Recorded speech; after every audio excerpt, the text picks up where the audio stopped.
Hello, women of the channel. I'm Jacquie Rives, your community leader, and welcome to another Woman of the Week. This week, we get to know Denise Collison, Senior Vice President of Public Sector Sales with SHI International. Hi, Denise. Thank you so much for joining me. Hi, Jackie. I'm so excited to be here. Thanks for having me. Yes, well, I'm so excited. So let's dive into those icebreakers, which I always love because it's just a fun way to get to know you. So, where do you live and where did you grow up if that's different? Yeah. So currently, I actually split my time. I live primarily in Orlando, Florida. And I also have a home here in New Jersey, which is where I am right now, which is where all my family is and very close to Mm, my headquarters. So it's like a nice little like home base for me when I'm here for work and or here to visit family.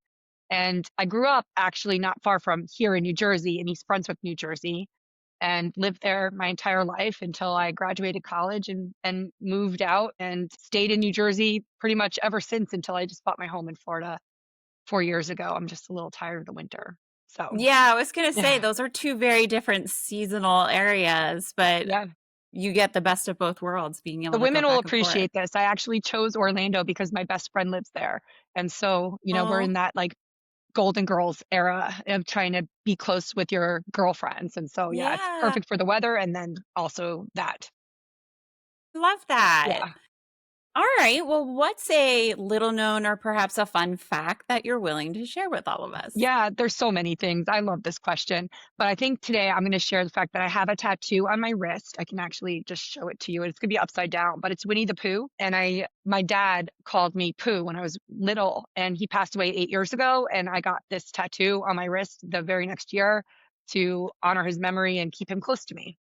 So, I love that. I yeah, love that, especially because it's I mean, I'm no stranger to tattoos, but yeah, I love it when it's pieces that are kind of in remembrance or symbolizing something yes. that's Like that impactful. very So, super personal connection to something. Yeah, yeah, agreed. awesome. All right. Well, let's switch gears. And I guess we're going to start off with one of the tough ones, I guess. So, have you ever questioned your abilities and qualifications? And if so, how do you overcome that challenge? Yeah. I think I would venture a guess that every woman that works has, and even that doesn't work, has Yeah. questioned her skills, abilities, qualifications at some point in time. Actually, I'm turning 52 in a few days here, and I've thought a lot about like the past and thinking about how much time and energy I have wasted on and or spent on negative thoughts exactly like this one, Mhm. intrusive thoughts like don't do this because you're not qualified, and it's unfortunately it's a lot, and I'm sure it's the same for all of the listeners of this podcast. I have absolutely questioned myself. I do still question myself. I think in terms of how I've overcome it, that has for sure transformed over the course of my career. So early on, I would either one of two things. I would either just jump in and then kill myself with shame over all the things I didn't get right while I was trying to get that qualification or do the thing, or I would just refuse to even try. And then, you lose out on that experience or that promotion or that whatever it might be, that opportunity. And then as I sort of got a little bit more experience and more confidence in myself and my career, then I would seek help a little bit. Like I would read a book if there was a qualification, or I would take a course. Like, I have taken continuing ed courses at the community college or things like that. Or I would go seek someone out who had that skill. And then that's how I sort of got myself prepared, not 100% prepared, but prepared enough, had the knowledge enough to have the confidence to leap in. And that Yeah. definitely, that approach gave me even more confidence. I think now now I think about it so infrequently because I am so confident in my ability to learn that Mhm. having a little bit of a doubt about a qualification doesn't hold me back at all. It's there, and then I'm like, oh, well, that's okay. I'll just go learn it, or I'll go ask for help. That's another skill. Or I will just tell the person, I don't know how to do this. Can you show me how to do this? So now I don't really let it hold me back at all. I think it's easier than ever to find that sort of help because there's so many virtual classes we can take. A lot of them are even free. And so Yeah. I'm hoping and praying that this cultural this cultural thing that we have where we're stopping ourselves from trying something or disqualifying ourselves based on lack of, qualifications or criteria will eventually be a thing of the past. But I still see it. My kids just graduated college, both of them, and they were like, "Well, this job, I'm not really prepared for. I don't have everything." I'm like, "That doesn't matter. Apply anyway. Go have the conversation.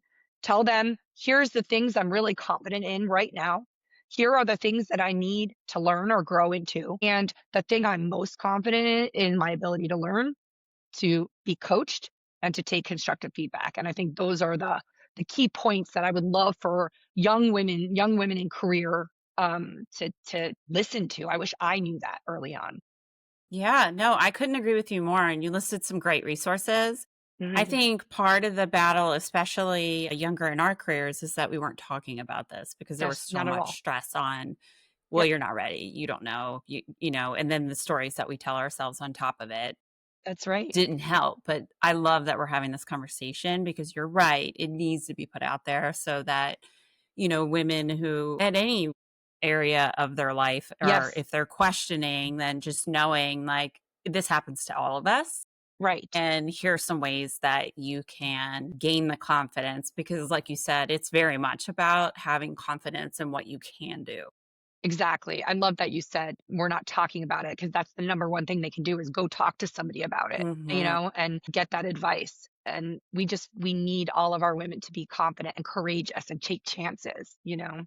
So Yeah, definitely. All right. What has driven you to continue to grow in your leadership roles? this is a fairly straightforward question for me. It's always been about the people. Every From the first position I took to now, it has always been about the human being, not the employee, but the actual person. I'd say this all the time to my team. They're probably sick of hearing me say it, but I lead a team of 850 people. It's a lot of people. And I say to them all the time, every time I'm on a call, every time I'm in front of them, that they inspire me and they give me energy. And they're at all these different phases of their lives and all these different phases of their careers. And we're all still learning together, all of us.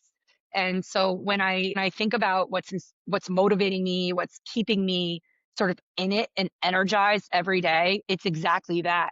And I will say again, transformational as I'm in this phase of my career and my life. I will just say I've leaned so far into development, mentorship, sponsorship, and that it's still about the people, but now it's this more personal, I want Mm, to develop you so you are succeeding in every way possible that you want to be succeeding in. And yeah. these conversations are, I mean, that is what wakes me up in the morning every morning, Yeah. is just knowing that I can have an impact on somebody, even the smallest way, by just making myself available to them and having a conversation, asking questions, being curious, and then seeing that transform them into, this more energetic, like, oh, and giving them the courage that maybe I didn't have at those earlier Mm, stages of my career too. I love that. So definitely flat out always the people. Yes. All right. We might have time for one more. These Sure. these 10 minutes just fly by. It does. So you've hinted around at a couple of things, but I still want to ask, what characteristics do you possess that make you an effective leader? I love this question.